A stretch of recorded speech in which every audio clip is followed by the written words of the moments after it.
Good morning to all of you. Welcome to Legal Matters by Sai Babu Sunkara. Environmental Law. 2 or 3 days back, I told you the Forest Act, Forest Conservation Act, what is social forestry, what is private forest, what is forest, what is reserved forest, all these things, definition part or concept part we have discussed thoroughly. I hope you are thorough with all this. Social forestry, అందరికీ తెలియాలి. Reserved forest గురించి ఒక మంచి judgement ఉంది. No doubt reserved forest అని మీకు తెలిసే ఉంటుంది. It is reserved for certain purpose. Other than that purpose this forest cannot be used. So Visakha Samata judgement ఒకటి ఉంటుంది, చెప్పాను. సమతా జడ్జిమెంట్ ఇది మనకి వైజాగ్ ఏరియాలో బాక్సైట్ మైనింగ్, లాటరైట్ మైనింగ్ కుదరదని చెప్పి ఇచ్చినటువంటి జడ్జిమెంట్. వెరీ ఫేమస్ జడ్జిమెంట్, 1998 అనుకుంటా.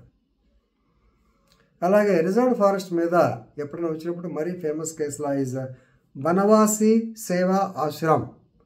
బన్వాసి Seva Ashram versus state of Uttar Pradesh 1987. ఇక్కడ ఈ రిజర్వ్డ్ ఫారెస్ట్లో ఉండే ఏరియాని వేరే పర్పస్కి ఎట్టి పరిస్థితుల్లో స్టేట్ ఇట్ కెనాట్ యూటిలైజ్. ఇది మెయిన్ ఇంట్రెస్ట్. ఈ కేసులో ఒక్కసారి ఫ్యాక్ట్స్ ఆఫ్ ద కేసు చూద్దాం. The government of Uttar Pradesh declared Dudhi DUDHI Dudhi అని ఇన్ రాబర్ట్స్గంజ్ tehsil a reserved forest under section 20 of the forest act. The government declared certain area in Dudi to be a reserved forest. కానీ అక్కడ పరిస్థితి ఏంటి? Already some Adivasis, నార్మల్గా మన వాళ్ళని ట్రైబల్స్ అంటారు. So certain tribal people they have been staying there, they occupied some of the lands and result ఏంటంటే even though they have been living inside for a long time. But when once the state declared the area as a reserved forest, వాళ్ళందరూ అక్కడికి వెళ్ళిపోమన్నారు. వాళ్ళందరినీ encroaches కింద మనది forest act కింద book చేయటం మొదలుపెట్టారు. రెండవది, వాళ్ళు అక్కడ ఉన్నప్పుడు they will be collecting the forest produce. మీరు చూడండి, ఎర్రవరం అని అనవరంలో దారిలో రంపచోడవరం నుంచి యువతలు ఉంటుంది, హైవే మీదే ఉంటుంది. అక్కడ రోడ్డు మీదే చింతపండు అయితే జిగురు ఇలాంటివన్నీ ఈ యొక్క వీళ్ళు వచ్చి అమ్ముతూ ఉంటారు. ఇది ఏజెన్సీ వాళ్ళంతా. అట్లా they are collecting the forest produce and they are using the place. అలా అయితే వాళ్ళ యొక్క క్యాటిల్ గ్రేజింగ్ కింద వాడుకుంటున్నారు. అలాగే ఆ చెట్లని వుడ్ కింద, మేబీ ఫ్యూయల్, సో వంట చెరుకు కింద వాడుకుంటూ ఉన్నారు. ఈ యాక్టివిటీస్ అన్నీ ప్రొహిబిట్ అయిపోయింది. అదేమంటే పోలీసులు ఫారెస్ట్ రిజర్వ్ ఫారెస్ట్ కదా, యూ కెనాట్ ఎంటర్ దిస్ అని చెప్పి వాళ్ళ మీద కేసులు పెడతాం కూడా ఫారెస్ట్ డిపార్ట్మెంట్ వాళ్ళు మొదలుపెట్టారు. వాళ్ళ గొడవ ఏంటి, అయ్యా we have been grazing our lands, the lands with our cattle for the past so many years. So వీళ్ళందరి మీద criminal case of trespass 447 IPC and encroachment were registered against them. దీని మీద this Banwasi Seva Ashram which is an NGO, they filed a case against the state of UP. Supreme Court దాకా వచ్చింది. State, as usual, they contend that according to section 20 of the Forest Act, it is a reserved forest.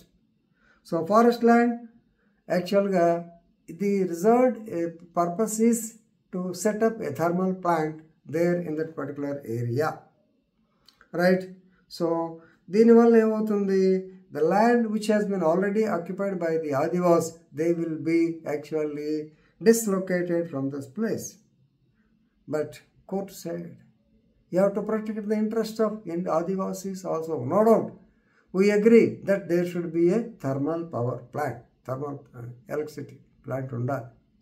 At the same time, on the Rio Summit or Earth Summit, the sustainable development must be safeguarded with the protection of the environment also.